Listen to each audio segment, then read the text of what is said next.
Welcome to Westchester Public Library's Tinker Day. I am Miss Wendy, and today I am coming to you live from the Prana House, Apothecary.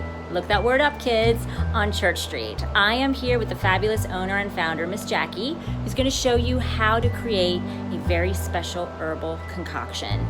Please, once you have watched the video and decide to make your own concoctions, we'd love it if you visited our social media, especially our Facebook pages, to tag and post pictures of you enjoying yourselves. Okay? Thank you so much. Miss Jackie, take it away. Thank you, Miss Wendy, for that introduction. So, yes, my name is Jackie. I'm the owner of the Prana House, Apothecary.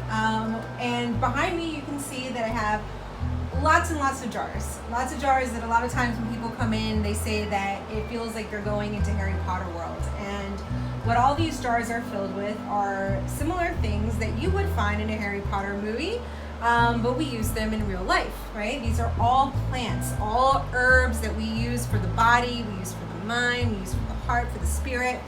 And herbs have been used for over 5,000 years.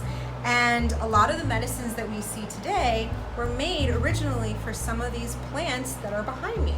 And today we're going to talk about one of my favorite ones, and that's the elderflower tree. And the elderflower tree also has elderberries on it. And if Miss Wendy can zoom in real quick, I have a picture here of what the elderflower tree looks like. And it's an amazing tree that smells so good. And the flowers, you'll start to see the flowers usually around May and June, and it grows here in Pennsylvania. And you'll see that I have this one that I actually cut off from a friend's tree. And if you could smell this through the camera, and the berries here that you'll find usually in August and September, it smells like licorice and blackberries together. It smells so good.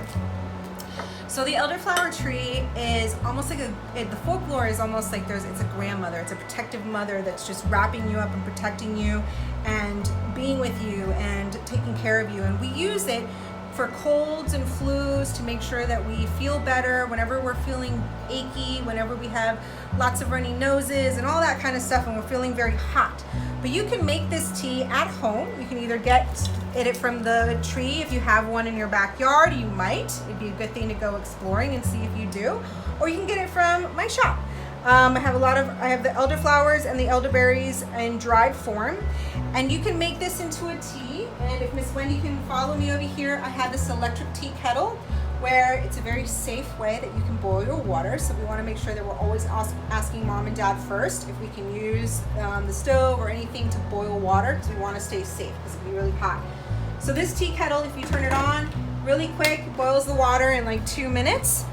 And we come over here and we want to make sure we have our tools. So you're going to want to have a tea mug. You're going to want to have your elderflowers, 1 tablespoon of either flowers or berries or a mixture for 1 cup, right? So you can make this for you can make this for mom and dad 3 to 4 times a day, however long you want, with a little bit of honey if you want to. So you can either use one of these guys here, or you can use one of these. There's our tea strainers. Or if you have one of these guys, which is a French press, you might see your mom and dad making coffee in it sometimes, and that's how we're gonna make ours today. You have about a tablespoon of elderflowers, and we use our intuition, right? And maybe that's another word that we want to look up, is our intuition, right? Is that gut feeling of what we think would be good, right? And then we could put some elderberries in there too. And then you fill it with water. So that's about 6 ounces of water, okay? So it's enough for this mug that I have here. And then we let that steep. We put this over it, and we want to make sure that we are not touching it with our bare hands because it's really, really hot.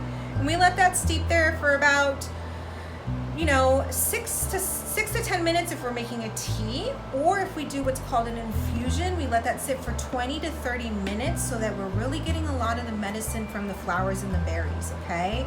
There's a lot of other things that we could do with this, but this is a really simple way that we can put this into our body. We can actually take the flowers and we could take a bath with them too, so that it raises the temperature in our body and we let all of that yucky stuff get out of our bodies, and that way we don't get a fever. And then after 6 or 7 minutes, right, once it's sat in there, or if you're doing the 20 to 30 minutes, you just want to press your French press down, or whatever you used. If you use this, you just take it out of your tea mug and you take it to the sink. Or if you use this way, you're going to want to have a different mug and you're going to pour it into a new mug, right, to strain the herbs. And then once it's ready, you're just going to pour it right into your tea mug. And if Miss Wendy can see, it's going to be like a nice purple color. And you can use honey in there if you want to sweeten it. And then you just drink your tea. And hopefully you can make your tea too. And thank you so much for watching this video. Again, I'm Jackie from the Prana House. Blessed be.